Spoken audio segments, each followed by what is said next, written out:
గోవాకి వెళ్తున్న సందర్భంలో అందమైన బ్యూటిఫుల్ నేచర్ అనమాట. అసలు బస్సులో వెళ్తున్నా, ట్రైన్లో వెళ్తున్నా, ఎటు చూసినా కూడా అందమైన మంచి ఒక్కల చెట్లు, కొబ్బరి చెట్లు ఇవన్నీ చాలా అంటే చాలా బాగా అనిపిస్తుంది. Super super super duper nature అనమాట. అసలు చూడండి, ఇవన్నీ పొడుగుగా సన్నగా ఉన్నాయి, అవన్నీ ఒక్క పిల్ల చెట్టు అంటే అవి లావుగా మందంగా ఉంటాయి కదా. ఇలా ఒకవేళ మీరు ఎప్పుడైనా ఇలా వెళ్తే ఆ వ్యూ మర్చిపోద్దండి. అసలు సూపర్ అంటే సూపర్ ఉంటుంది. చాలా నచ్చింది నాకైతే. ఇదైతే కాంతార ఫెస్టివల్ ఏదో సంథింగ్ సెలబ్రేట్ చేస్తారని నేను అక్కడ వీడియో షూట్ చేసాను అనమాట.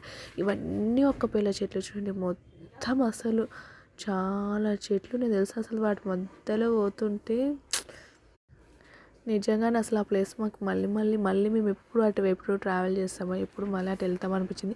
అసలు నేను bus journey Mangaluru to Dharmasthala 2 hours పట్టింది జర్నీ. అసలు ఆ 2 hours నేను ఒక్క క్షణం కూడా పడుకోలేదు తెలుసా. మొత్తం నేచర్ చూస్తూ నేచర్ ఎంజాయ్ చేస్తూనే ఉన్నామన్నమాట. చాలా అంటే నిజంగానే చాలా బాగుంది. చాలా చాలా చాలా సూపర్ నేచర్ అనమాట. ధర్మస్థలం వెళ్ళాలి ఇంకా. సూపర్ అంటే సూపర్. అసలు ఆ వాతావరణం అంతా